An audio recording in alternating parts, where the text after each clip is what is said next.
Bien, pues eh, bienvenidos a los que están llegando. Vamos a presentar ahora la siguiente conferencia que está a cargo del doctor Rubén Sánchez. La conferencia se titula Persona, Mundo y Vocación en Ortega y Gasset. Y me permito presentar al doctor Rubén Sánchez, a quien pues, me da muchísimo gusto poder presentar siempre porque es un gran amigo y pues por supuesto un excelente profesor y un excelente colega. Y me permito presentarles leyendo la semblanza que está en este libro, que son, bueno, en este y en este libro, que son dos libros que recientemente publicó el doctor Rubén Sánchez. Se los presumo ahí para que se animen a comprarlos. Bueno, hay otros más que tiene publicados y bueno, vienen otros, por lo que me ha comentado el doctor Rubén, viene otro en puerta sobre filosofía de la religión en Edith Stein para que se animen y se acerquen al profesor Rubén para conocer este aspecto de la filosofía de una de las más grandes pensadoras del siglo XX, que fue Edith Stein, Santa Teresa Benedicta, ¿no? Bueno, Benedicta, ¿no, profe? ¿O benedictina? Benedicta. Bien, bueno, les leo brevemente la semblanza. El doctor Rubén Sánchez es doctor en filosofía por la Universidad Veracruzana, profesor investigador de la Facultad de Filosofía de la UPAEP, miembro del Sistema Nacional de Investigadores del CONACYT, nivel 1, del Círculo Latinoamericano de Fenomenología, la Asociación Mexicana de Personalismo y The International Association for the Study of the Philosophy of Edith Stein. En Aula de Humanidades ha publicado Persona y Afectividad, que es este libro que acá les he presentado. Invitación a la Fenomenología de Edith Stein y Edith Stein, una filósofa de nuestro tiempo, que ese lo tengo en mi oficina, entonces no se los puedo enseñar, pero bueno, ha publicado muchos más libros, incluyendo una compilado sobre Ortega y Gasset, que también desafortunadamente lo tengo en la oficina. Bueno, afortunadamente porque en la oficina lo puedo usar, desafortunadamente porque no lo tengo aquí en la casa y no se los puedo presentar, pero tiene una compilación en Torres y Asociados, si no me falla la memoria, profesor. Un libro sobre Ortega y Gasset, que son sus dos grandes amores, bueno, dos de sus tres grandes amores, diría yo, porque se edita Stein, Husserl y Ortega, ¿no? Gasset no, pero Ortega sí. Yo le cedo la palabra y le agradezco mucho al profesor. Al contrario, profesor Casales, muchísimas gracias a usted por esta tan generosa y tan amigable presentación, tan cordial como siempre. Yo no tengo más que agradecer la oportunidad de poder celebrar con ustedes el Día Internacional de la Filosofía, más que todo porque pues se dan cuenta que nos estamos festejando a nosotros mismos. O sea, es una celebración en la que estamos haciendo nuestra propia fiesta y eso es lo más bonito, ¿no? Así que, pues qué mejor que, como dice el profesor Casales, hablarles de uno de mis grandes amores, que es Ortega y Gasset, aunque el profesor Casales siempre dice que a Gasset me lo deja por ahí a un lado, pero es Ortega y Gasset. Y sí, tiene razón al decir que tres de los autores a los que me dedico, además por temporadas, porque es muy curioso, me dedico un tiempo a Husserl, me dedico un tiempo a Stein, me dedico un tiempo a Ortega, y ahí voy, cuando me canso de uno, me voy con otro, y voy más o menos ahí tratando de encontrar respuestas. Y dentro de esto, pues precisamente ahora el pensamiento de Ortega me ha tenido bastante ocupado desde hace ya un buen rato, y que además es una de las líneas que trabajo con la profesora Cintia. Juntos tenemos ese interés, además de la fenomenología y de Zambrano, compartimos mucho el interés por Ortega y siempre es muy bonito poder platicar con ella aquí en casa y en la universidad acerca de estas cuestiones, ¿no? Y bueno, el tema que he elegido para la presentación del día de hoy es persona, mundo y vocación. Últimamente la vocación me trae muy ocupado, pero también aprovechando que una de las líneas que estamos trabajando en la universidad es la que tiene que ver con las relaciones entre la persona y la trascendencia, pues yo quise explorar también este tema y fundamentarlo y argumentarlo, problematizarlo sobre todo desde el pensamiento de Ortega. Así que bueno, no les quito bueno, no me agoto más el tiempo y voy a empezar. Una disculpa, no he preparado unas diapositivas para que me vayan siguiendo, así que yo espero no cansarlos mucho con la lectura de un texto que he preparado. Y empiezo con un epígrafe de Ortega que dice: la vida es qué hacer, y la verdad de la vida, es decir, la vida auténtica de cada cual, consistirá en hacer lo que hay que hacer y evitar hacer cualquier cosa. Este epígrafe es tremendo, si ustedes quieren, ¿no? Por las implicaciones que tiene y que vamos abordando a lo largo de esta presentación. Bueno, a manera de introducción, el objetivo de este trabajo es explorar las nociones de persona, mundo y vocación en Ortega. Por ello nos preguntamos, ¿cómo entiende Ortega el concepto de persona? ¿Y cómo entiende el concepto de vocación? De tal forma que ambos están entrelazados desde dentro y se relacionan con el mundo o circunstancia, que con ello estamos presuponiendo que hay una relación estrecha entre la persona y la vocación, ¿eh? Pero dicho de este modo, lo que estamos asumiendo es en efecto que existe esta relación entre ellos. ¿De qué tipo de relación se trata? ¿Es una relación esencial o más bien es una relación accidental? Nos ocuparemos en este trabajo principalmente de las obras de madurez, esto es, de algunas publicaciones de Ortega a partir de 1929, año en que dicta sus lecciones ¿Qué es filosofía?, porque además el tema de la vocación a esta altura ocupa un lugar importante. Por ejemplo, en un texto de 1932 que se llama Pidiendo un Goethe desde dentro.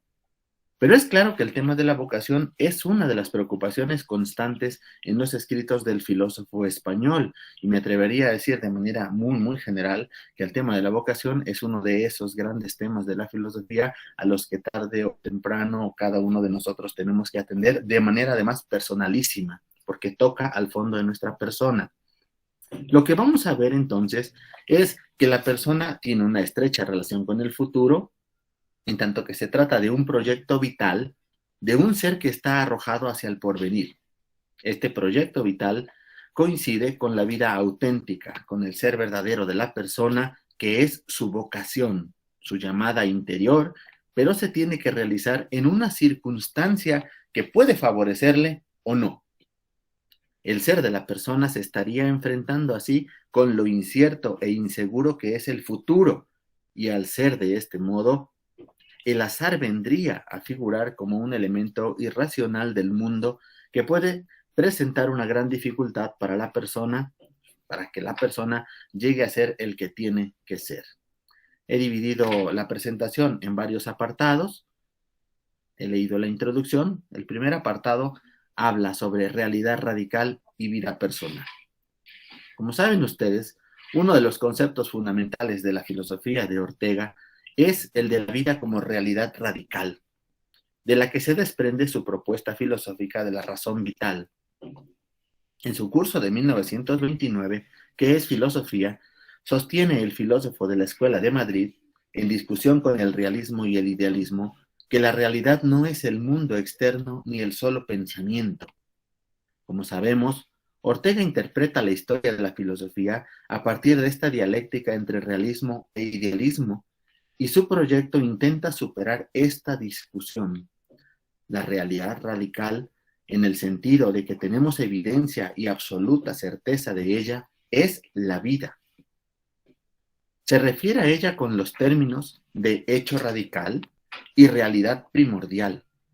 Sabemos, por supuesto, que el concepto de vida ha pasado por varias etapas en el pensamiento de Ortega y que no siempre tiene el sentido metafísico que llega a adquirir en las lecciones, por ejemplo, de 1929.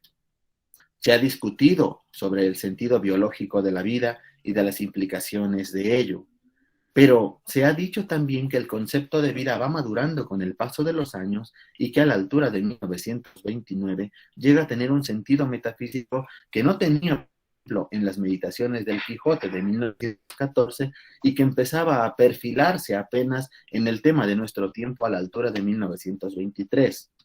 Ya en sus lecciones de metafísica de 1932 y 1933, Ortega llama a la vida propiamente realidad radical.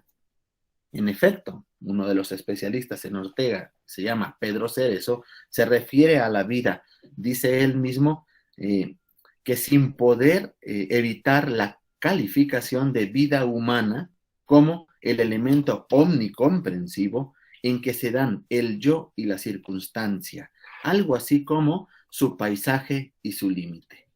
Recordemos que el concepto de circunstancia es fundamental para entender el pensamiento de Ortega y que en 1914, ya en sus meditaciones del Quijote, habría dicho una expresión tan importante como yo soy yo y mis circunstancias, y si no la salvo a ella, no me salvo yo, ¿no? De hecho, hay quien sostiene que toda la propuesta filosófica de Ortega gira en torno de ese yo y de esa circunstancia. El yo entrará a formar parte de lo que es la vida desde un punto de vista subjetivo, la circunstancia la formará el mundo. Yo y mundo enfrentados en esa dualidad. José Lazaga, quien ha estado con nosotros en la universidad, ha subrayado que lo más importante de la vida es que se entiende como drama. En este sentido, más allá de comprender que lo real es el conjunto de las cosas materiales que hay, o sea, una sustancia, o las ideas que de ellas pensamos, o bien el sujeto o conciencia, y que aquí está la discusión entre el realismo y el idealismo, dice entonces que lo más importante de la vida es que es acontecimiento, es un drama. ¿Pero qué significa que la vida es acontecimiento? O sea, que la vida es drama. ¿En qué radica el sentido dramático de la vida? El drama está en el hecho de no poder decidir si estar o no estar en el mundo, o mejor, el drama está en que el mundo le imprime o presenta a la vida un margen de posibilidades en las que se puede realizar. Pero esas posibilidades están limitadas, son, por decirlo así, impuestas en cierto sentido.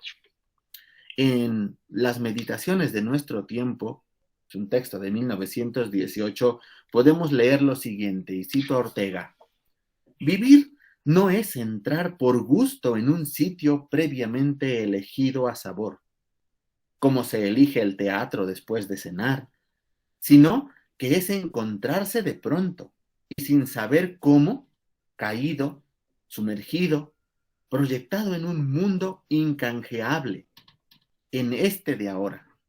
Nuestra vida empieza por ser la perpetua sorpresa de existir sin nuestra anuencia previa.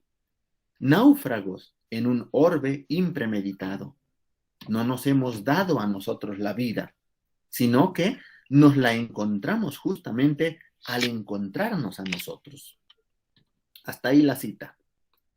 Que la vida es acontecimiento lo encontramos en una frase que Ortega repite en varias de sus obras, pero que ocupa un lugar especial en el curso de 1929 al que hemos referido antes, pues allí dice que la vida es lo que nos pasa. Lo que nos pasa, por cierto, nos pasa en el mundo. En consecuencia, el hombre no tiene de otra más que hacer frente al mundo que le rodea, enfrentándose a sus circunstancias. Pero cabe preguntarse, ¿cualquier forma de enfrentarse al mundo, cualquier forma de encontrarse, de enfrentarse a las circunstancias es válida? ¿Podría decirse que no toda forma de enfrentarse al mundo es igualmente valiosa? Por tanto, debería sostenerse que no toda forma de vida es una forma, digamos, digna. Lo que encontramos en la filosofía de Ortega es precisamente que al hombre no le queda de otra más que tener que actuar en su circunstancia, pero al hacerlo no tiene más remedio también que justificar, dice Ortega, y en gran medida racionalizar su actuación. La vida humana no puede existir sin justificarse de continuo a sí misma, es lo que dice Ortega. Necesita el ser humano saber a qué atenerse, y eso supone, por un lado, el, el conocimiento del mundo que le rodea con sus facilidades y sus dificultades, como un conocimiento de sí mismo, de su ser más íntimo y de las exigencias de éste para sí. Nuestra vida, dice Ortega en un curso de 1930 y 1931, donde se pregunta qué es la vida, afirma que esta consiste en que el yo, que es cada cual, se encuentra teniendo que existir entre las cosas y para sostenerse sobre ellas y conducirse con ellas, necesita interpretarlas a ellas y a sí mismo. Necesita saber a qué atenerse con respecto a todo. Bueno, si se escucha algún tipo de ruido por ahí, es que están trabajando por allá y, bueno, una disculpa. Es parte de la circunstancia. No debemos caer entonces en el error de confundir la vida con el hombre o con la persona que la habita, porque es claro en Ortega que esto no es así. El filósofo, el cuerpo como el alma, de la circunstancia, tanto el alma, me perdí, tanto el alma por sus cualidades como el modo como está dispuesto nuestro cuerpo en el mundo, pueden jugar a favor o en contra de nuestro destino personal. En efecto, vida es, dice Ortega, lo que somos y lo que hacemos. Vivir es lo que hacemos y nos pasa. En este sentido, podemos decir que para Ortega, el mundo es todo lo que nos afecta y por ello la vida es encontrarse rodeado de cosas y tener que hacer algo con ellas. El mundo nos afecta de muchas maneras y exige del ser humano que actúe en él, que responda con sus actos. En consecuencia, lo que Ortega sostiene es que nuestra vida no se compone únicamente de nuestra persona, sino que el mundo en el que nos encontramos también forma parte de nuestra vida. Nuestra vida, dice, consiste en que la persona se ocupa de las cosas o con ellas, y evidentemente lo que nuestra vida sea depende tanto de lo que sea nuestra persona como de lo que sea nuestro mundo. Así que lo que Ortega llama vida como realidad radical o bien el dato radical del universo es la coexistencia de mí con las cosas. Ni las cosas son por sí mismas, ni mi persona lo es por su parte, sino que hay que considerar la coexistencia de ambos. Pero la coexistencia no significa el estar el uno junto al otro. El mundo es lo que esté siendo para mí, en dinámico ser frente y contra mí, y yo soy el que actúo sobre él, el que lo mira y lo sueña, y lo sufre, y lo ama o lo detesta. Con ello, Ortega quiere evitar caer en el error de creer que nuestro ser es independiente del mundo o el mundo independiente de nuestro ser. Y las razones en las cuales se apoya son, por un lado, en que en nuestro vivir nos hallamos frente al mundo y dentro del mundo. Por otro lado, el mundo es inseparable de nosotros, puesto que en todo momento nos está afectando, como el ruido que viene allá afuera, que en este momento me está afectando, ¿no? O como la silla que está incómoda, la silla en la que estoy sentado, que me está afectando de alguna manera, o el frío mismo que estoy experimentando ahora. La vida como acontecimiento significa, en consecuencia, que nuestra persona se encuentra en el mundo de un modo corporal, rodeado de otras cosas corporales y en relación con otras cosas y con otras personas que le resultan agradables o desagradables, buenas o malas, bellas o feas, etc. Nos dejamos afectar por el mundo en el sentido de que las cosas con las que nos encontramos nos interesan o nos amenazan o nos atormentan y por ello se relacionan vitalmente con nuestro ser.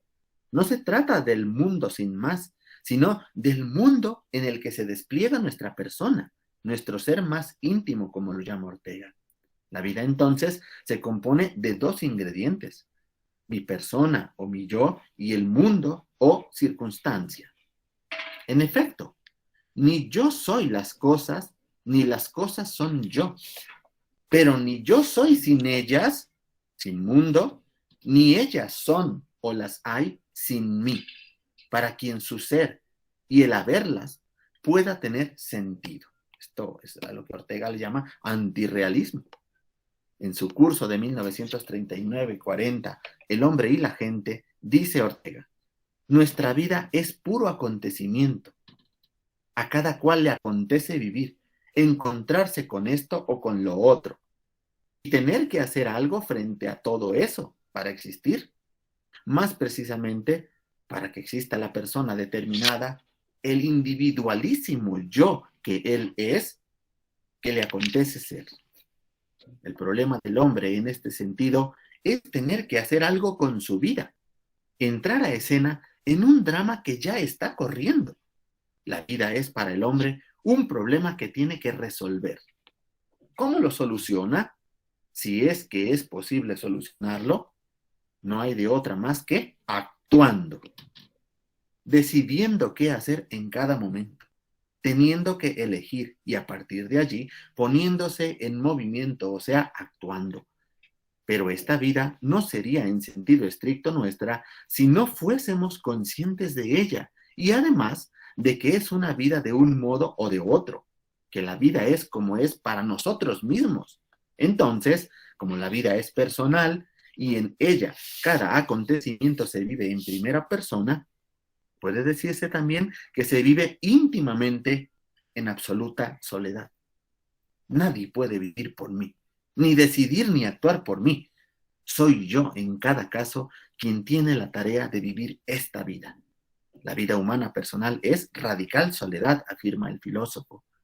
En sus propias palabras, si la vida es acontecimiento, no hay, propia y rigurosamente hablando, vida humana si no hay alguien determinadísimo a quien le acontece hacer esto o lo otro. La vida es mía, o tuya, o suya. La vida lo es siempre de alguien, y este alguien es una realidad personal. En un artículo de 1932 habla Ortega de el quehacer del hombre. Lo que allí sostiene justamente es que la vida del hombre es quehacer, y emplea expresiones tales como la verdad de la vida auténtica. ¿Cuál es esa verdad y esa autenticidad? Debemos pensar entonces que no es suficiente con decidirse a llevar esta vida de un modo o de otro, sino que, de alguna manera, a la persona humana le está exigido vivir de un modo determinado. ¿Determinado por qué o por quién? A juicio del autor, la vida auténtica de cada cual consistirá en hacer lo que hay que hacer y evitar hacer cualquier cosa, como lo anunciábamos en el epígrafe al inicio. Sin embargo, ¿cómo saber qué hay que hacer y qué hay que dejar de hacer? Para el maestro de María Zambrano, hay actos caprichosos y actos necesarios. El quehacer de una persona es suyo propio, no le pertenece a nadie más. Nuestro quehacer es irreductible al de los demás. Cada quien debe hacer algo con su vida, debe hacer su propia vida. La vida verdadera es inexorablemente invención. Tenemos que inventarnos nuestra propia existencia y a la vez, este invento no puede ser caprichoso. Pero, ¿no está ya definida nuestra vida desde un primer momento?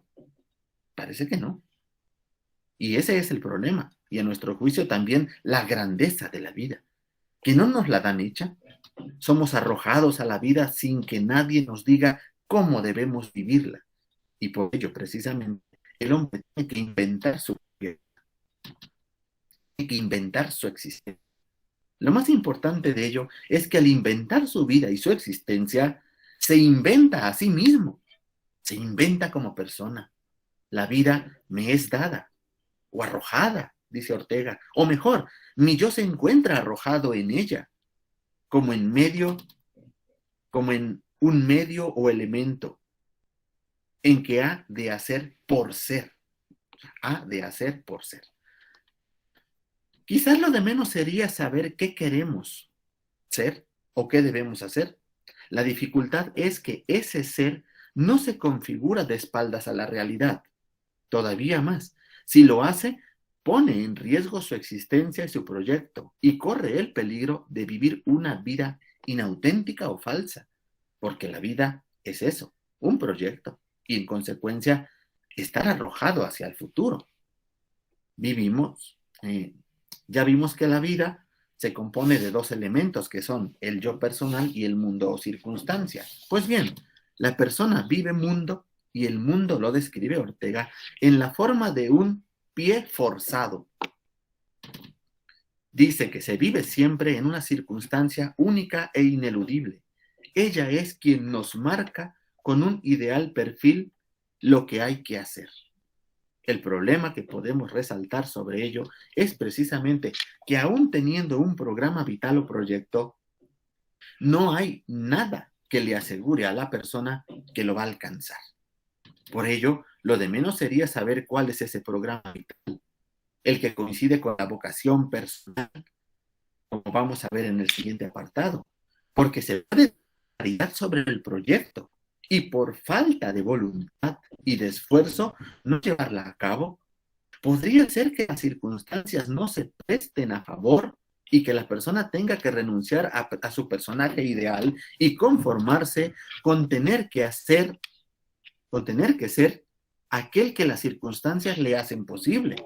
Aún así, Ortega creía que lo más importante para la persona no era tanto cómo se comportaba ante su circunstancia, sino cómo se comportaba ante su vocación.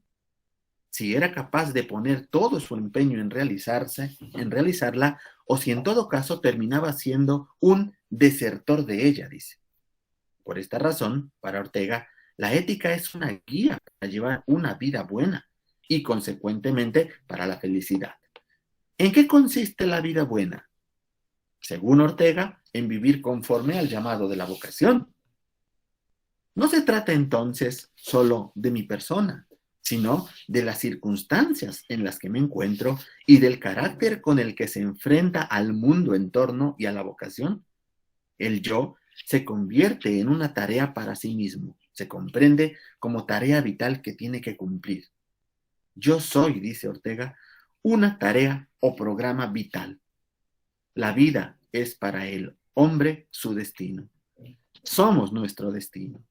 Somos proyecto irremediable de una cierta existencia.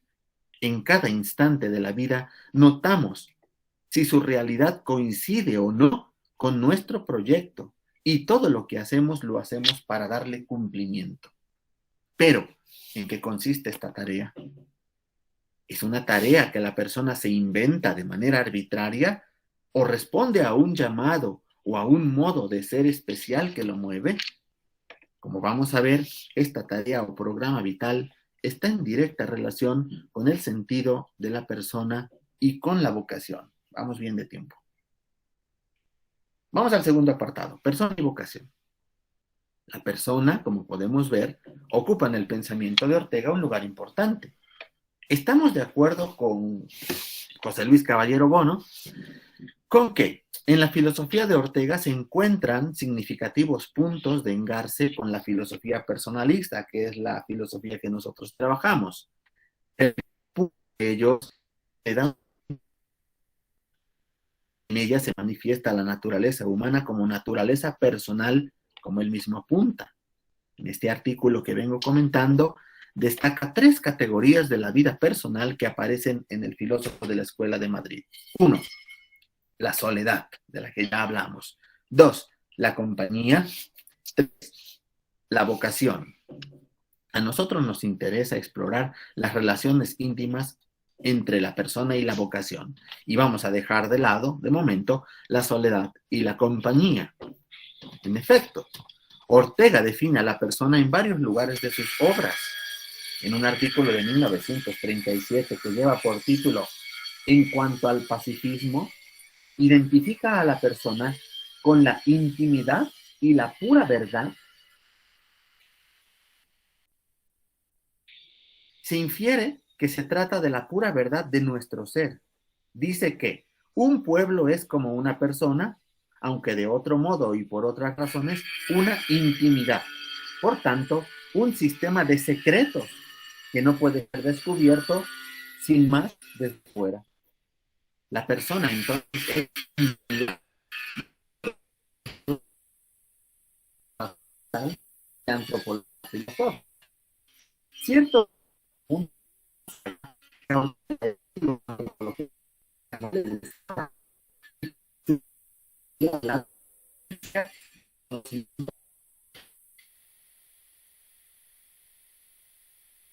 una propuesta antropológica en Ortega, una propuesta que hace énfasis a la realidad radical de la vida, y esta vida es la vida humana, la vida de cada cual, la que posee un sentido biográfico y dramático, como hemos visto.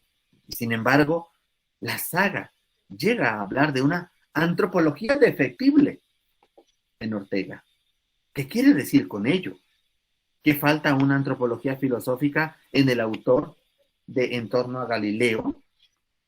Encontramos una respuesta a la pregunta de la antropología filosófica en El hombre y la gente. Allí se refiere a la persona en el mismo sentido del personaje íntimo que es protagonista en la vida de cada uno. Pero ese personaje no es algo que ya es, válgase la expresión, sino el que siempre estamos queriendo ser y con cuyo perfil de aspiraciones oprimimos de continuo nuestro contorno para que nos deje realizarlo. Esa es la persona, dice Ortega. Y la lucha entre el personaje íntimo y el entorno mundanal es lo humano en el hombre. Así pues, a la pregunta ¿qué es el hombre? Responde en este mismo texto que el hombre no es ninguna cosa, sino un drama. Su vida, lo que le pasa, su quehacer. En este mismo texto vemos que Ortega hace equivalentes por un momento lo que es el hombre con lo que es o quién es la persona al decir la persona, el hombre, cuando habla de la persona y del hombre está hablando en términos equivalentes. La persona, el hombre, es aquel al que vas a vivir y para el cual el mundo, incluso su cuerpo y su alma, es favorable o adverso según lo que sea su programa vital. Hay programas vitales para los cuales nuestro propio carácter no nos ayuda y hay programas vitales para los cuales la propia constitución de nuestra corporalidad tampoco nos ayuda y por el contrario parece que nos entorpece, nos presenta dificultades. En consecuencia, la persona es entendida como ese personaje ideal que hay que realizar. Su ser está en relación con el futuro. Es una idea a la que Julián Marías le sacará mucho provecho. El yo personal tiene que realizarse, tiene que llegar a ser alguien determinado, un ser individual, no otro, sino sí mismo. Dice Ortega, el que vive soy yo y yo soy el que tiene que realizarse en su vida, el que tiene que ser no en el ahora que ya está aquí, que ya es, sino en el mañana. Nuestro yo es siempre un futuro, un porvenir inmediato y remoto que hay que lograr y asegurar. En suma, el yo de cada uno de nosotros es ese ente extraño que, en nuestra íntima y secreta conciencia, sabe cada uno de nosotros que tiene que ser. Pues bien, Ortega, justo por esta relación temporal que tiene con su ser, la persona humana es un proyecto, un ser arrojado al futuro, llevando su vida, teniendo que hacer algo con ella y por lo mismo viéndose en la necesidad de asumir la responsabilidad de lo que hace y de lo que llega a ser. Por esta razón, el quehacer de la vida es inseparable de la ética. La realización de la vida supone dos cosas por lo menos. Uno, esfuerzo y dos, el imperativo de autenticidad. La persona es quehacer y en esa medida llega a ser, porque es quehacer, llega a ser. Soy yo quien hago, dice Ortega. Soy yo quien hago y llevo a pulso y en vilo, quiera o no, mi vida. Soy responsable de mí mismo, puesto que soy yo quien hace mi vida. Yo y solo yo quien tiene que vivírsela. En este sentido, también Pedro Cerezo Galán se refiere a la ética de Ortega como una ética de la autenticidad, la magnanimidad y la fidelidad a lo que Ortega llama yo inexorable. Y José Lazaga, por su parte, se refiere a la autenticidad como proyecto, y al hablar de la vocación, dice que esta consiste finalmente en la exigencia de felicidad y perfección. Pero se puede ser feliz en el mundo, se puede ser feliz en un mundo en el que no sabemos qué puede pasar mañana. Dejemos esta pregunta para la parte final, a ver si nos da tiempo de llegar. Justo porque la persona tiene que responder por lo que llega a ser y por lo que quiere ser, lo tiene que inventar. Quizás lo tenga que descubrir en su interior. Es preciso que se haga y apropie de ciertas convicciones, ya que a partir de ellas toma decisiones y emprende el movimiento de su existencia. Se trata de convicciones personales, a las que Ortega llama creencias. El yo personal tiene que convencerse a sí mismo sobre ellas, porque en esa medida podrá orientarse en el mundo y luchar con las cosas. El estrato más profundo de nuestro ser está constituido por creencias. La circunstancia aparece entonces como resistencia, con facilidades y dificultades, con las que la persona tiene que luchar para realizar su ser más íntimo, lo que Ortega llama nuestra verdad. Y ese personaje ideal que debemos realizar es nuestra verdad. Nuestro ser verdadero y auténtico. Lo que debemos explorar ahora son las relaciones que tiene este personaje ideal con nuestra vocación. Diremos que se trata de una relación esencial en la que el ser auténtico y verdadero de la persona, y por ende el sentido de su existencia, están en juego. Este ser verdadero y auténtico de la persona es lo que Ortega llama vocación. Cito, esa tensión hacia lo que no es todavía, pero que queremos que sea, es nuestro yo, que Ortega define formalmente como vocación, dice Lazaga. Cabe decir que la vocación personal no es ni coincide del todo, cuando logra coincidir, con la profesión. La vocación responde a un programa vital, al ser que cada yo quiere llegar a ser, pero que no lo es aún. Ortega lo llama figura imaginaria, un ente que quiera o no siente que tiene que ser, que hay que realizarlo, que hacerlo, no un factum, sino un faciendum, que significa estrictamente lo que hay que hacer. Ahora, lo que hay que hacer no es cualquier cosa, sino algo particular, individualísimo y personal. Por esta razón, nuestra vida es nuestra vocación, pero entendiendo la vida como vida auténtica y verdadera, no como cualquier vida, no vivida de cualquier forma, sino asumiendo el imperativo pindárico de llegar a ser el que se tiene que ser. En efecto, este personaje ideal, dice Ortega, que cada uno de nosotros es, se llama vocación. La vocación, dice Ortega, es un llamado, una voz interior que nos susurra el mandamiento pindárico, llega a ser el que eres. Pero es una llamada hacia nuestro más auténtico destino. Y por esta razón, el yo auténtico de cada hombre es su vocación. La vocación, en consecuencia, por tratarse de un asunto personal, responde también al modo de ser individual de la persona. Se convierte en su destino propio, único y exclusivo. La vocación no es nada genérico, sino singularísimo, ultra concreto, como la persona, dice Ortega. Así, el imperativo de la expresión de Píndaro se convierte para la persona en un imperativo de autenticidad, y este lleva consigo el imperativo de la invención. Sin embargo, este imperativo de autenticidad se le impone a la persona, o sea, al yo, en un mundo y en una circunstancia que originalmente no elige.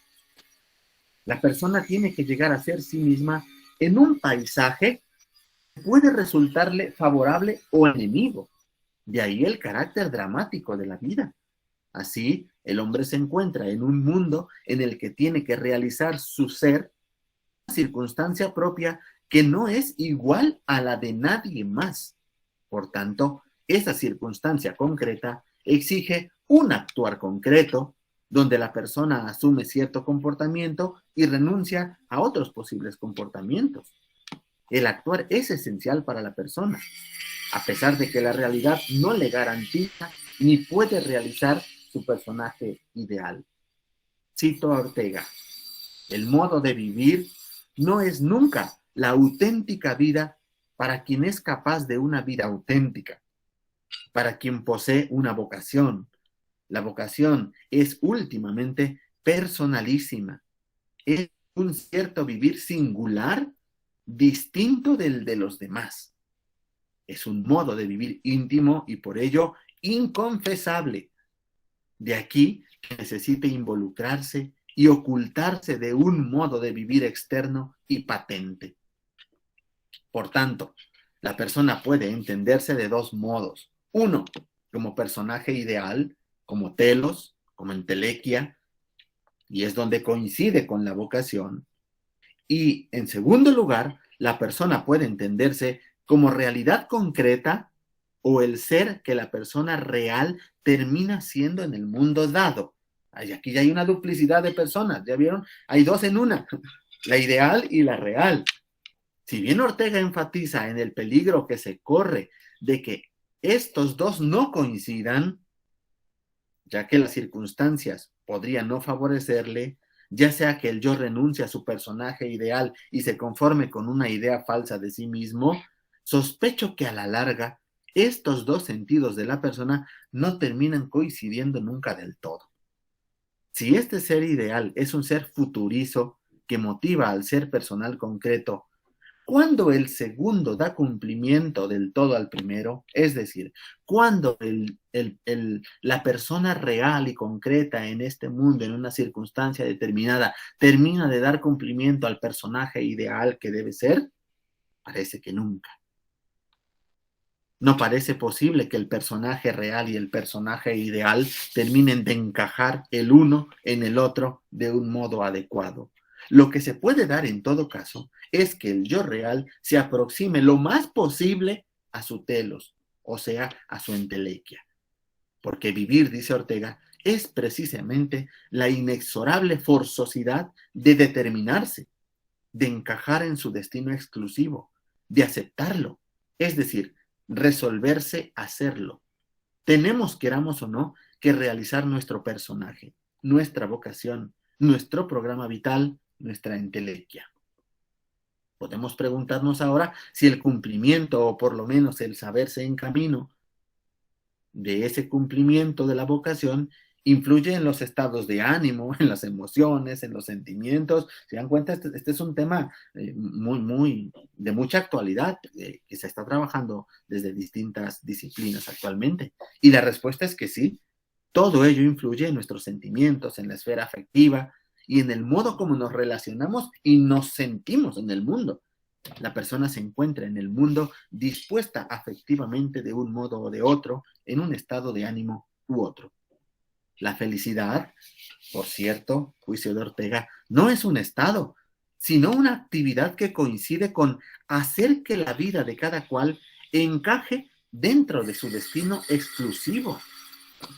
Es la experiencia de que resulta de estar puesta la vida a lo que es su auténtica realidad, su vocación.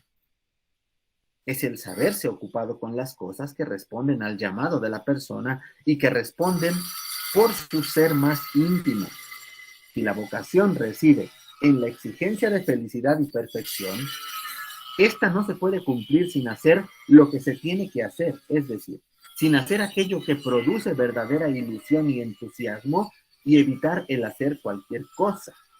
Hay ocupaciones felices, ocupaciones felicitarias, le llamaba Ortega, en las que nos sentimos felices, y hay trabajos que hacemos porque no nos queda de otra, más que hacerlos para sobrevivir, para salvar la circunstancia. La vocación implica o supone esfuerzo, disciplina y constancia. La vida, dice Ortega, la vida es su propia finalidad, su premio o su fracaso. La bondad o maldad son ejecuciones que transparecen en el propio acto de vivir junto con su sanción, una vida felicitaria o en forma, o una vida falsificada y real. Por cuestiones de tiempo, me voy a pasar a la última parte, donde hablo del azar y el naufragio. Como si todos estos problemas ya no fueran suficientes, como si tener que realizar la vocación en un mundo que no se elige no fuera suficiente, porque nos es dado y nos es impuesto, todavía hay que hacer frente a otra gran dificultad que Ortega llama azar. Cito: vocación y circunstancia son, pues, dos magnitudes dadas que podemos definir con precisión y claramente entenderlas una frente a la otra en el sistema dinámico que forman. Pero en este sistema inteligible interviene un factor irracional, el azar. De esta manera podemos reducir los componentes de toda vida humana a tres grandes factores: vocación, circunstancia y azar. Esto es una cita de Ortega. ¿Pero qué es el azar? Ortega habla del azar para referirse al modo como la persona se encuentra sumergida, viviendo, en lo que resulta para sí misma enigmático, de encontrarse viviendo en un entorno que es radicalmente distinto de sí, que es otro, una circunstancia que resulta extraña y enigmática, de la que depende para ser y en la que no puede hacer pie. Vivir es encontrarse haciendo algo frente a una circunstancia que no se ha elegido originariamente. Por ello Ortega dice que la vida es libertad dentro de la fatalidad. Vivir es en todo momento decidir en cada momento qué se va a hacer. Pero, 1, ¿cómo saber qué es lo que se tiene que hacer? Y 2, ¿lo que se tiene que hacer en cada caso está sujeto al modo como se presentan las circunstancias? Sería un desacierto para la persona vivir de espaldas a las circunstancias, porque gracias a que se toma conciencia del mundo y de la propia vida individual, es que la persona llega a saber a qué atenerse, y en ese sentido se orienta en el mundo. Es hasta cierto punto natural que aparezca en la vida humana el sentimiento de naufragio, del estar desorientado y no saber qué hacer. Sin embargo, es preciso que la persona humana conquiste su vida a pesar de lo incierto del porvenir. Si es cierto que el ser de la persona es futurizo, un ser arrojado al futuro, por ende, o lo que aún no es, no menos cierto es que el futuro se presenta como incierto e inseguro. Una cita: el porvenir es por esencia lo que no sabemos cómo va a ser, ni siquiera sabemos si dentro de un minuto existiremos aún. Vivir como presencia del porvenir es estar en lo absolutamente problemático. ¿Qué va a pasar en el mundo y, por tanto, a cada uno de nosotros dentro de un año? No lo sabemos. El porvenir es, por definición, inseguro. Y como para el hombre, según acabo de decir, vivir es originariamente vivir o estar en el porvenir. La raíz de la existencia humana es la conciencia de inseguridad. Hasta ahí la cita de Ortega. La inseguridad, entonces, está en que el porvenir no está en nuestras manos, porque no es suficiente con que la persona haga lo que tiene que hacer. Allí está el azar, en el hecho, en la fatalidad, de que en el mundo ocurren cosas que se salen de nuestras manos. Esta, dice Ortega, esta indocilidad del porvenir, esta su insumisión a nuestra voluntad, esta dolorida conciencia de que lo mismo puede pasarnos mañana una cosa que otra, nos la representamos bajo la fisonomía de un poder misterioso, sin figura ni personalidad, inexorable y despectivo, que llamamos azar. Así que la vida humana se despliega en medio de un factor irracional y frente a ello tiene que resistir e intentar salir a flote. Esta expresión de salir a flote no es arbitraria, ya que Ortega habla de la vida como naufragio. La inseguridad se refiere entonces al sentimiento de naufragio que acompaña la vida y ante la cual la persona tiene que inventar e inventarse y hacer todo lo posible para mantenerse a flote. Tiene que bracear, porque hay un factor irracional en todo destino. Si bien no es posible cumplir cabalmente con ese destino exclusivo, hay que decir entonces, como sostiene la saga a propósito, lo que cada uno persigue es salvar la circunstancia. Y lo conseguimos cuando hay coincidencia, aunque sea parcial, entre un yo soñado que remite a un personaje que debería ser un mejor yo y nuestro yo real. La incertidumbre y la contingencia llevaron, por ejemplo, a Antonio Rodríguez Huéscar a formular la expresión esperar lo inesperado. Esto inesperado llega a ser tan problemático justo porque llega incluso a contaminar, a morder la propia voluntad, lo más íntimo del hombre, su propio querer ser. No solo no sabemos cuál será el rostro del mañana, sino que tampoco se puede predecir cómo querremos que sea, ni qué trataremos de hacer para que el mundo sea de una forma o de otra. Y hasta allí esta presentación que he preparado para ustedes. Muchas gracias. Quedo abierto para sus comentarios, sus observaciones, sus dudas. Bueno, yo tengo más dudas que nadie seguramente, pero en la medida de lo posible, bueno, intercambiamos puntos de vista. Muchas gracias. Muchísimas gracias, doctor. Pues abrimos el espacio si alguien quiere hacer alguna pregunta y si no, pues yo sí tengo muchas dudas, profesor. A ver si alguien más tiene también. Bueno, yo estoy como usted, igual de perplejo con el tema.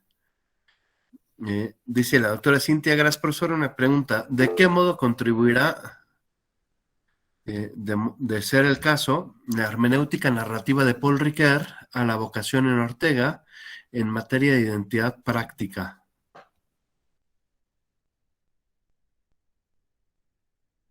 ¿Sí nos escuchó, profe? ¿O? Sí, okay. Sí, escuché muy bien la pregunta. Muchas gracias. ¿Ya la respondo? Estoy como el maestro Cristian Ducker ayer, que dice que se sentía como en examen de grado. Está muy bien. Nada más que aquí es bode, profe.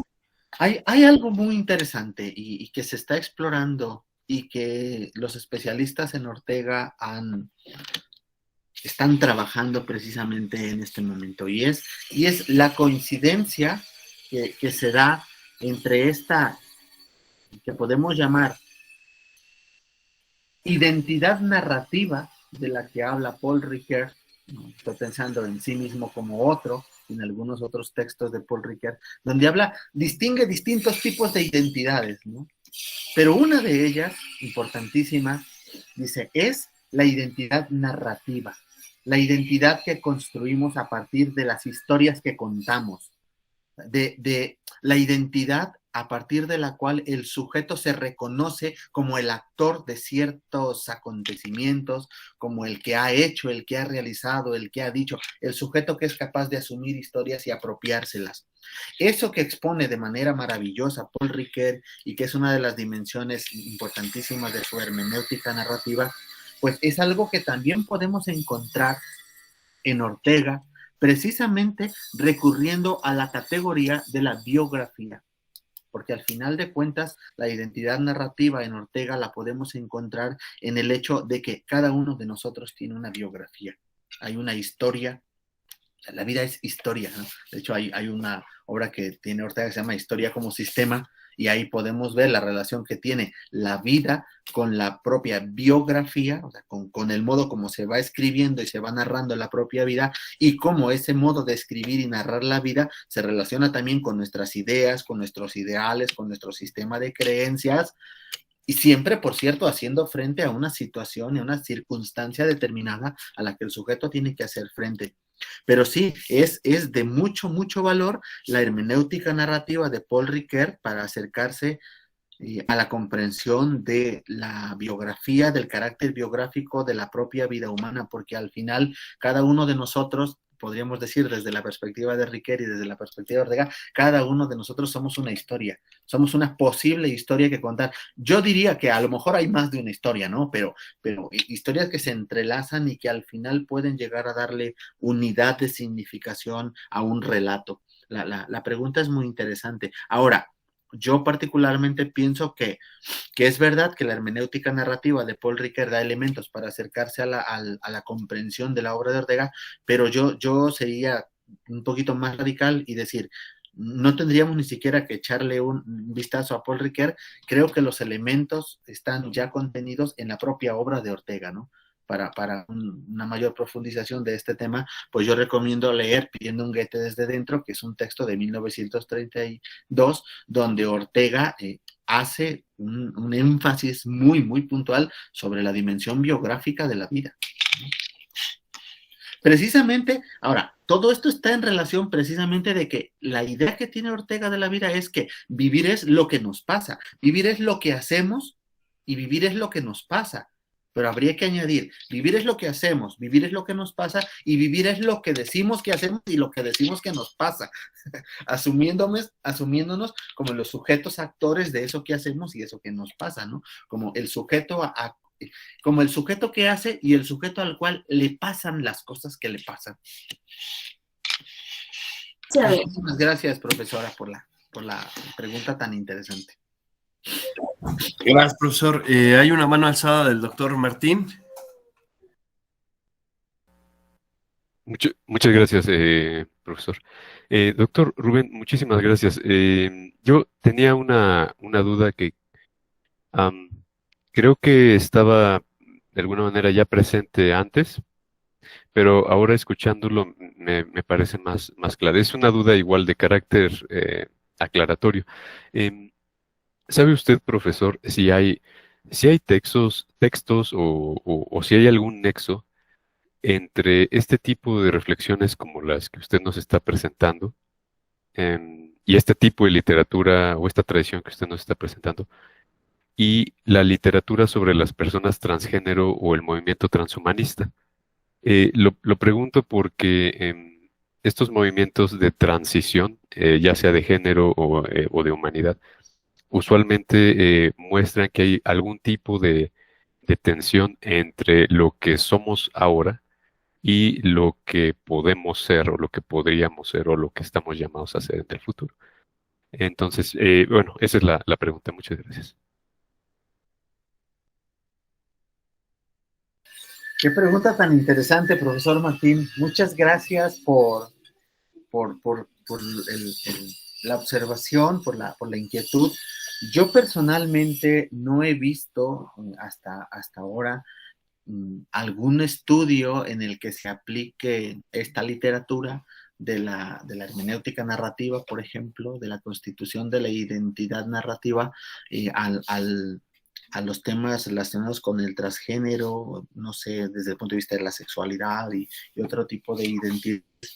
Lo que sí veo es la posibilidad de llevar a hermenéutica narrativa precisamente a esos terrenos, ¿no?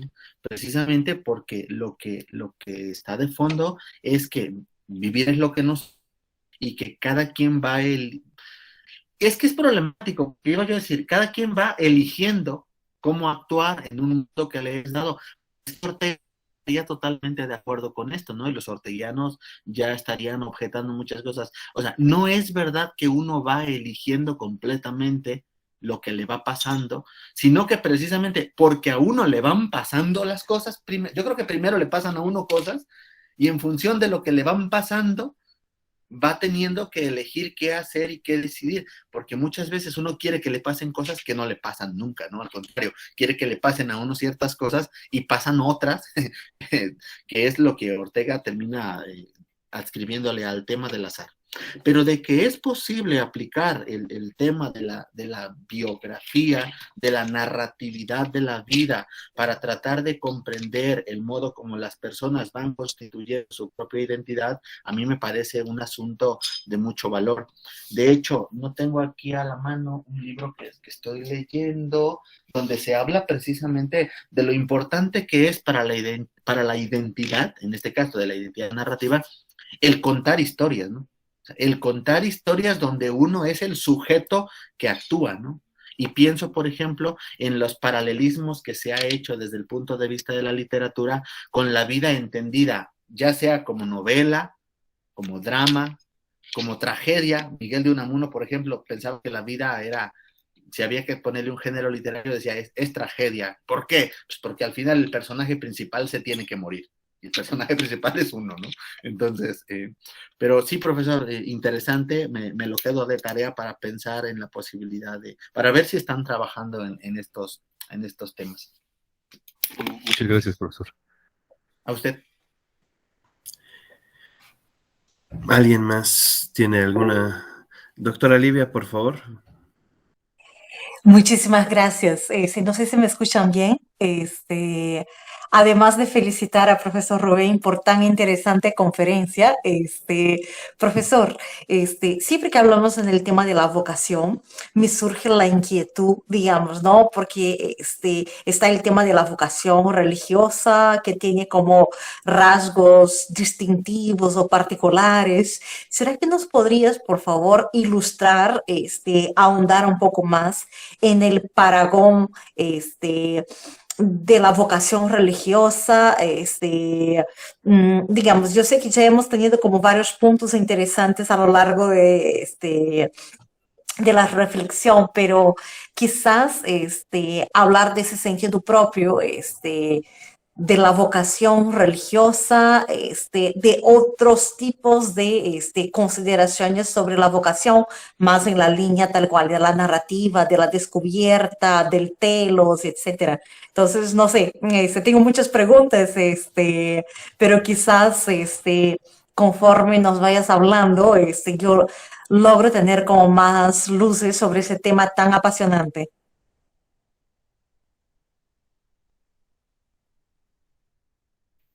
Muchas gracias, profesora. Es un tema interesantísimo. Gracias por la observación. También a mí el tema de la vocación me tiene ocupado pensándolo mucho y muy seriamente, sobre todo por todas las dificultades que supone. Ahora, ¿qué podría decir al respecto? Ortega entiende, así como puede entenderse desde un punto de vista religioso, que la vocación es un llamado. Bueno, Ortega está en estas mismas coordenadas. La vocación es un llamado, además es un llamado interior, él llama una voz interior, dice, que nos susurra, que nos invita a hacer de un modo determinado. La diferencia entre la perspectiva de Ortega, que no es necesariamente atea, pero que posiblemente sea agnóstica, el tema de Dios ocupa un lugar importante en Ortega, pero no desde un punto de vista religioso, ¿sí? Tampoco ateo. Pero la diferencia está, mientras que en la vocación religiosa, un llamado de Dios, la voz que llama, es la voz de Dios que llama a cumplir una misión propia, ha encargado a la de manera particular, pero sabemos que ese llamado es el llamado de otro, de la trascendencia de Dios. En el caso de Ortega, lo curioso es que de una voz interior, de un llamado interior, de una voz que nos susurra, que nos convoca a hacer de un modo determinado, pero resulta que esa voz que nos convoca, que coincide con el centro de nuestra persona y con nuestro sí mismo, es la persona misma, pero en una especie, pongámoslo así, en una especie como de desdoblamiento. Permítanme usar la expresión desdoblamiento del yo o desdoblamiento de la persona. O sea, la persona en Ortega está partida en dos, es lo que más o menos he tratado de exponer ahí en apartados anteriores. La persona en Ortega está partida en dos. Está partida en dos porque uno es la persona real, concreta, aquí, miren, lo que yo he ganado, lo que yo he conquistado, lo que he logrado hacer con mi propia vida hasta este momento, esta es una persona, la persona real y concreta, dice, pero esta responde a la otra que es la que la llama y la mueve, pero que en realidad es sí misma, es su yo auténtico, su yo ideal, que es el que respondería a esta vocación. Pero dice Ortega que precisamente ese yo es ficticio, esa persona es ficticia, es imaginaria, es una creación propia, o sea, es la persona que de alguna manera cada uno de nosotros se ha inventado para sostenerse en la vida y para darle una dirección a este proyecto vital que vamos constituyendo. Entonces, el cumplimiento de la propia vocación en Ortega sería en la coincidencia que tendría que darse entre el yo real y el yo ideal, es decir, el darle cumplimiento a ese yo, a esa persona que nos hemos creado y que nos hemos inventado, lo cual yo digo que de acuerdo con cómo están las cosas, parece que eso es prácticamente imposible o por lo menos muy difícil de realizar. Lo que es menos o lo que es más probable es que cada yo que tiene un proyecto ideal de la persona que quiere llegar a ser, porque si se da cuenta, una persona, el yo real está en el presente, pero el yo ideal, la persona ideal, está en el futuro. Por eso habla siempre de la persona como un ser futuro, como un ser que está siempre arrojado al futuro, viviendo en el esfuerzo de cumplir con ese llamado. El llamado es ser de ese modo determinado. Pero ese modo determinado no tiene que ser de cualquier forma, sino que tiene que ser un ser que verdaderamente responda al ser más íntimo y personalísimo de la persona. Lo que no queda claro, o por lo menos lo que no me queda claro a mí, es si ese ser, que es el auténtico ser con el que hay que cumplir, ya está dado previamente, digamos, ontológicamente ya está constituido de esa manera y solo hay que darle cumplimiento, o si efectivamente depende todo del ingenio y la creatividad y la inventiva. Suponiendo que depende completamente de la creatividad, del ingenio y de la inventiva del yo real, todavía habría que explorar cómo saber que se está cumpliendo con él o no. Y aquí es donde Ortega echa mano precisamente de lo que él va a llamar estimativa, de cómo la persona se siente instalada en la existencia, si vive conforme consigo misma o no. O sea, la verdad es que es un gran problema, ¿no? Yo veo el tema de la vocación precisamente hacia allá. Y esta es una de las razones que la hacen más difíciles, porque lo que viene a decir precisamente, y también yo creo que coincidiendo allí con la vocación religiosa, pues es que precisamente una de las mayores dificultades es que esa vocación es estrictamente individual, completamente personalísima. ¿De dónde se sigue esto? Pues del hecho mismo de que la persona es definida como un ser único, irrepetible, irreemplazable. La vocación viene a dar precisamente en el centro de la persona. Es más, yo me atrevería a decir que en el sentido de la persona ideal, yo ideal, como proyecto imaginativo, no es distinto de la vocación. O sea, esa persona ideal es la vocación, coincide con ella. Muchísimas gracias, muy interesante. Sí, muy interesante. Creo que me queda más claro el panorama, me queda más claro, digamos, también cuáles serían como los horizontes de investigación o las preguntas que se van poniendo. Y sí, es un tema, digamos, apasionante y los problemas sí emergen, ¿no? Digamos, qué hay de dado en la vocación, qué hay de, digamos, construido con las propias manos, qué hay de historicidad en la vocación, qué hay de ontología en la vocación. Pues no, agradezco muchísimo, profesor. Muy interesante. Felicitaciones. Muchas gracias. Solo un comentario muy breve, aprovechando, para terminar esta idea, profesora Livia. En un texto del 32, que es Pidiendo un Goethe desde dentro, puede uno leer una idea tan interesante como esta, en la que Ortega dice: el hombre se dilacera en dos, se escinde en dos, el que tenía que ser y el que resulta siendo. Dice que la dislocación se manifiesta en forma de dolor, de angustia, de enojo, de mal humor, de vacío.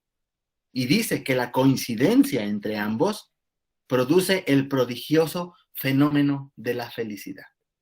Ortega en este texto se preguntaba, ¿por qué Goethe siempre estaba de mal humor? Y responde, porque no estaba cumpliendo con su vocación.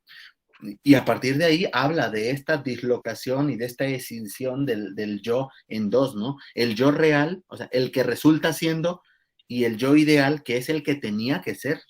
Y a partir de ahí hay que comprender el tema de la vocación. Gracias, ese era el comentario.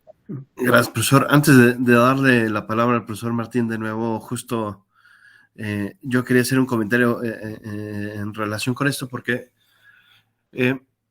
me da la impresión de que justo Ortega lo que hace es quitarle la dimensión trascendente al tema de la vocación.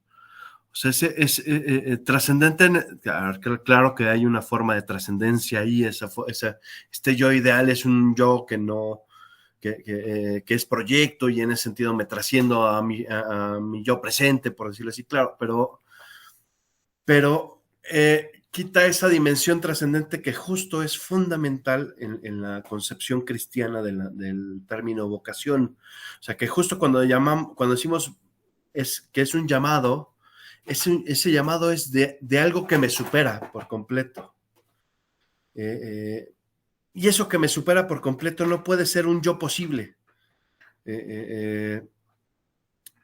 O al menos en la visión cristiana no puede ser un yo posible, sino más bien algo que me ha llamado. Y eso me hace pensar justo en uno de los temas nucleares justo de la concepción de Frank del sentido de la vida, porque Frank cuando habla del sentido, si esto del llamado, si esto del responder a un proyecto, de alguna forma se relaciona con el tema del sentido de la vida, algo que le da sentido a mi existencia, un propósito, un proyecto, tal. Justo una de las cosas que dice Frank es que ese proyecto no puede ser inventado, no puede ser,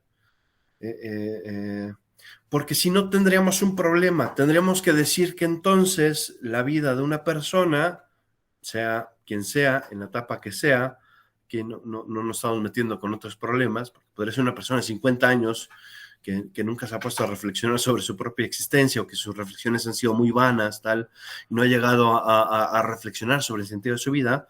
Digamos, su vida solo tendría sentido hasta que él mismo se inventa un sentido, hasta que él mismo se lo da. Y entonces uno dirá, bueno, su vida solo vale la pena vivirla hasta que él le da ese sentido. Lo cual nos mete en muchos problemas, ¿no? Yo en ese sentido recuerdo mucho justo ese texto de Frank, donde Frank, cuando habla dice en ese texto que se llama La presencia ignorada de Dios, justo lo que dice Frank es que cuando uno habla del sentido y si uno le pisa el acelerador a esa noción de sentido, siempre nos lleva a la noción de Dios, siempre nos lleva a algo más, ¿no? O sea, no necesariamente el Dios judío, porque él era judío, o al Dios cristiano, o al Dios quien sea, sino que siempre nos lleva a pensar en algo más, algo que me supera por completo y que, digamos, que siempre me lleva a una trascendencia en un sentido más fuerte. Me da la impresión de que en esta concepción de Ortega, por más que se da ese otro sentido de trascendencia, ese otro sentido de trascendencia termina siendo muy inmanente. Y en ese sentido es como una trascendencia trasnochada, por decirlo así. Pero no sé, ¿usted qué piensa, profesor, de esto? Voy. Sí, es que estoy tomando nota. Mira, hasta fui a traer mi libro de Víctor Frank para ver lo que dice. Y, a ver, yo creo que hay varios niveles de la pregunta y que no me daría tiempo quizás de articular muy bien la respuesta. ¿Cómo lo veo en este momento? Primero, tiene razón al señalar que no se da la trascendencia en un sentido, podemos llamarlo religioso o teológico, Totalmente de acuerdo, porque en el polo ideal de este movimiento y de este despliegue de la persona, al final no está la persona entendida como Dios, ¿no? Que es el tema que podemos encontrar en la tradición judeocristiana, ¿no? La trascendencia, o sea, la persona que es persona solo en analogía con la persona de Dios, que es el polo hacia el cual tiende. Incluso en Husserl esta idea permanece así. Dios es el polo de atracción, el telos hacia el cual tienden todas las cosas, no solo la persona, sino todas las cosas. En Ortega no pasa esto, ciertamente, pero de ahí no se sigue que no se pueda hablar de la trascendencia en Ortega, como usted mismo ha subrayado, ¿no? Precisamente, si tuviéramos que relacionar el tema de la trascendencia con la filosofía de Ortega, tendríamos que decir que precisamente la persona trasciende en la medida en que se pone en dirección de ese proyecto que ha elegido para sí mismo. Cuando se pone en dirección del cumplimiento de la persona que quiere llegar a ser. Ahí está el movimiento de la trascendencia, en la conquista de ese ser. Pero precisamente por ello, si tuviéramos que relacionar esto, podríamos decir, es que tengo que tomar nota por si no se me va, que hay en Ortega lo que se ha llamado una ética del esfuerzo deportivo. Precisamente lo que hace posible la trascendencia de la persona es el esfuerzo. De hecho, Ortega le apuesta al esfuerzo precisamente para poder conquistar este ser que uno mismo se impone. Ahora, también usa la figura del arquero, ¿no? Esta figura griega, Ortega recurre mucho a los griegos, esta figura del arquero que tiene que disparar y dar en el blanco. Bueno, el blanco es precisamente su sí mismo, su vocación, su ser más auténtico. Pero ¿qué dice Ortega? Que así como le puede pasar al arquero que dispara la flecha y puede dar fuera, ni siquiera puede darle al blanco, ¿no? No necesita ni siquiera darle al centro, le puede dar más o menos cerca, muy lejos. La flecha puede caer en cualquier parte. Bueno, pues el esfuerzo deportivo del que habla Ortega y en el cual hay que fundamentar una de las dimensiones de su ética consiste precisamente en poderle dar dirección, la dirección precisa a la flecha para que dé donde tiene que dar y para que no dé en cualquier parte, ¿no? Precisamente ahí es donde está en juego estas palabras de Ortega que dice que no hay que, a ver, dice, cito el epígrafe con el que empezaba el texto, ¿no? La vida es quehacer y la verdad de la vida, es decir, la vida auténtica de cada cual, consistirá en hacer lo que hay que hacer, o sea, en dar en el blanco, en hacer lo que hay que hacer y evitar hacer cualquier cosa. La vida auténtica en darle en el blanco y evitar darle en cualquier otra parte, ¿no? Donde no haya coincidencia. Eso en el primer caso. En el segundo caso, a mí me parece que el problema del sentido está en otro nivel.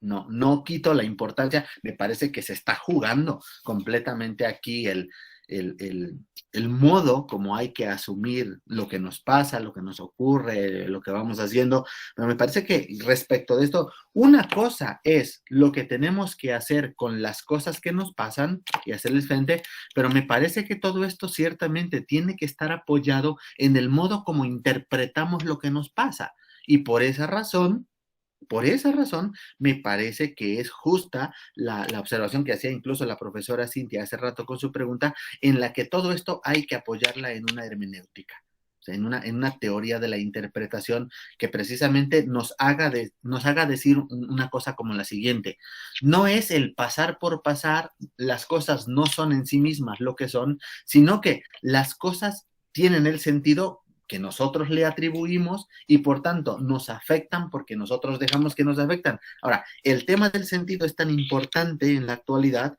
que disciplinas tan importantes como la psicología positiva, de la que la profesora Livia sabe bastante y de lo que nos va a hablar más tarde, bueno, están trabajando precisamente en esto, ¿no? En que una de las dimensiones que hay que cuidar es precisamente la del sentido.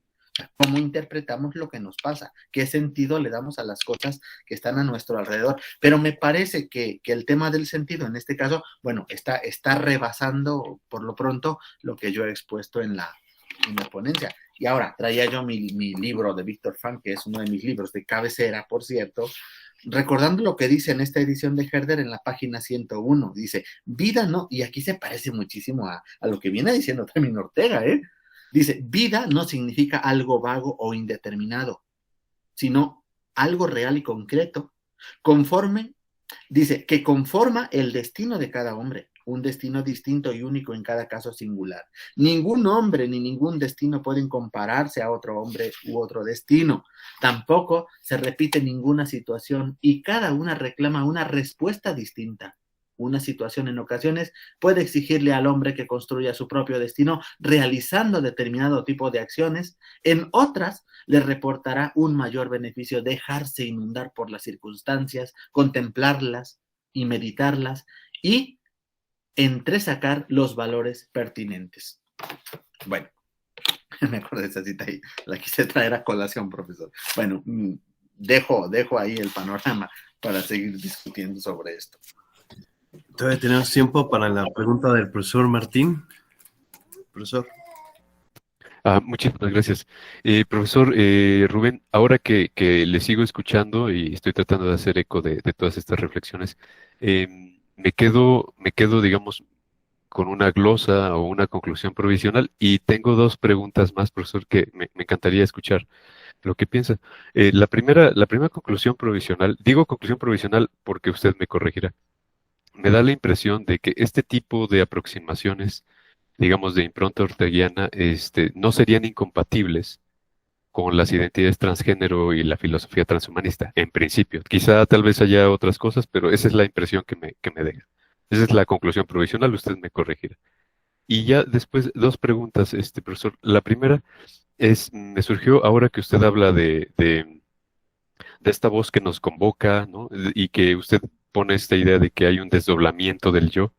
Me quedo con una pregunta más bien de orden histórico, y es si Ortega tenía tal vez algún nexo con el psicoanálisis de línea freudiana, porque a lo mejor, digamos, en el psicoanálisis esta voz que nos convoca es porque estamos partidos en tres y no en dos.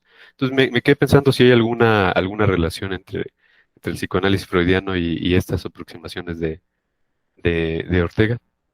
Y la última pregunta, profesor, es si este método narrativo que nos facilita hablar de la identidad de las personas, si también incluye o permite la construcción de juicios valorativos sobre la vida de las personas. Estoy pensando en una metáfora.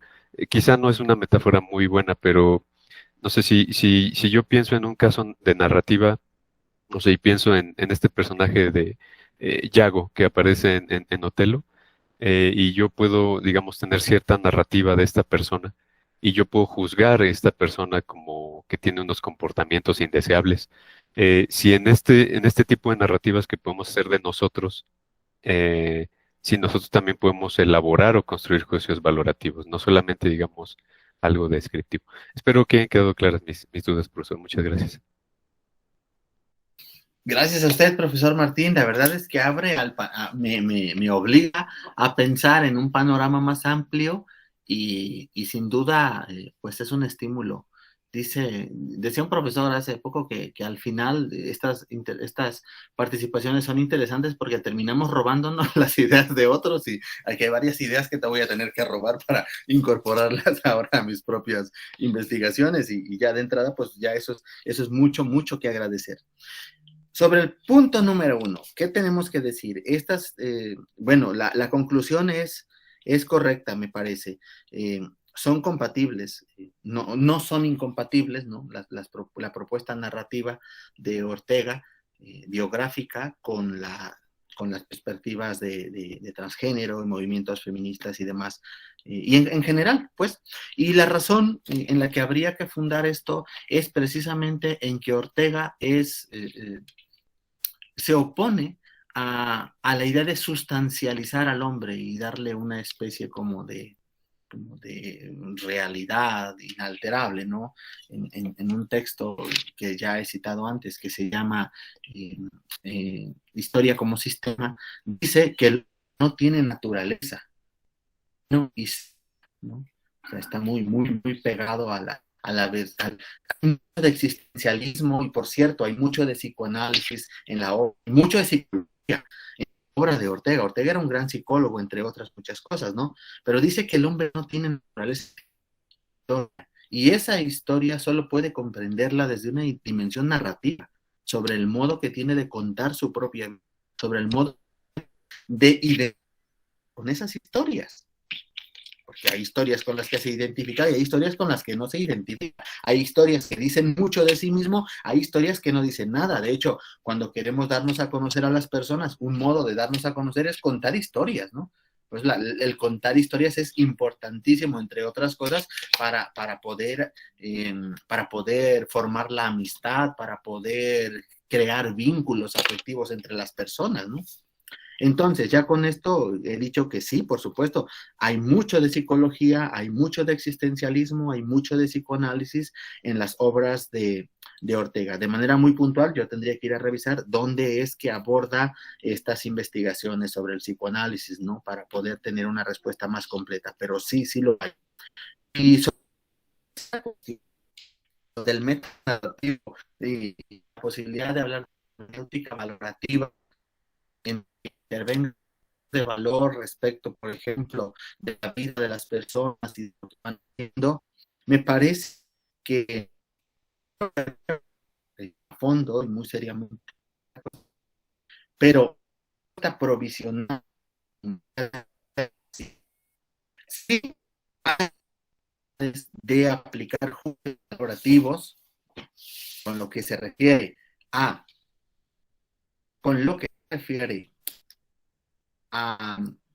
perdón, es que me estoy Se cortó, profe, leyendo un poquito. Estoy leyendo los mensajes y me distraje. A ver, bueno, no es tiempo de cambiarme de red, entonces me voy a mantener aquí, porque si no se me desconecta ya me saca por completo. Pero iba a decir sobre la tercera cuestión, profesor Martín, que me parece que un método narrativo en el que se pueda aplicar una hermenéutica valorativa y hacer juicios de valor es efectivo y además verificable y constatable en primera persona. O sea, a ver, aquí lo de menos es que yo dijera, el profesor Roberto sí está cumpliendo con su vocación, qué bien por él, palomita, excelente, lo está haciendo muy bien, ¿no? O decir, de cualquier otra persona decir esto. Pero lo verdaderamente importante no son los juicios valorativos que podría uno hacer referidos a cómo otra persona está viviendo su propia vida. Lo que verdaderamente es importante, cala y puede y llega al centro de la persona son los juicios que nosotros mismos, los juicios valorativos que nosotros mismos hacemos de nuestra persona. Porque es en esos juicios valorativos donde nos damos cuenta si estamos en conformidad con nosotros mismos o si en el peor de los casos estamos inconformes con la vida que llevamos. O sea, esta conformidad y esta inconformidad es fundamental para luego comprender cómo la persona está instalada en la existencia. ¿Y por qué es importante? Porque precisamente, en esta parte no he hablado de ello, pero el tema de la vocación y el tema del cumplimiento de la vocación, Ortega termina adscribiéndolo y relacionándolo con lo que llama etos.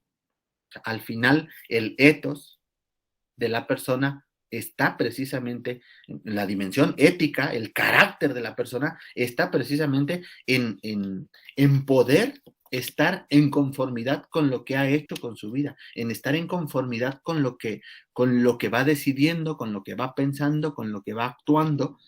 Por tanto, sí se pueden hacer juicios valorativos, pero tienen mayor sentido si son aplicados a la propia persona en una especie como de autoanálisis, autorreflexión, una especie como de ponerse a uno mismo en la silla de los acusados para hacer una valoración de sí mismo. Luego, esto habría que ampliarlo con la axiología y con la teoría de los valores que Ortega viene siguiendo, ¿no? Y que es una de las líneas de investigación en la que se está trabajando también actualmente. Bueno, es lo que podría decir en un primer momento. Pero ahora, cuando se trata de personas que amamos y cuando se trata de personas muy cercanas, posiblemente también con personas más allá, ¿no? Pero quisiera reducirlo a las personas que amamos, personas con las que estamos muy en contacto. También a veces hasta nos arriesgamos a decir que que está cumpliendo con su vocación, que va en buena dirección, que lo está haciendo muy bien, pero esto supone una cosa importante que no se da en esferas más amplias. Por eso se dan esferas reducidas. Esto supone un conocimiento profundo, personal e íntimo de la persona. Cuando conocemos íntimamente a una persona, podemos más o menos anticipar si está cumpliendo con su vocación o no. Cosa que no puedo decir de alguien que va pasando por la calle o de alguien que nada más se me aparece así de pronto, ¿no? Con quien hay una relación íntima, pienso en la familia, pienso en los amigos, pienso en una comunidad muy cercana. Yo creo que ahí hay posibilidades, pero esos juicios no son arbitrarios, sino que están fundados o pueden llegar a estar fundados en la experiencia íntima que tenemos de las personas. Cuando sabemos a qué aspira una persona, sabemos si más o menos está cumpliendo con su proyecto o no. Pero bueno, aquí sí son ocurrencias, profesor Martín. Muchas gracias por las preguntas. No, al contrario, profesor, muchas gracias, me da mucha más claridad, le agradezco. Bueno, pues desafortunadamente, bueno, podemos quedarnos a platicar en el receso, pero bueno, también para que lleguemos bien a la segunda parte de la jornada del día de hoy,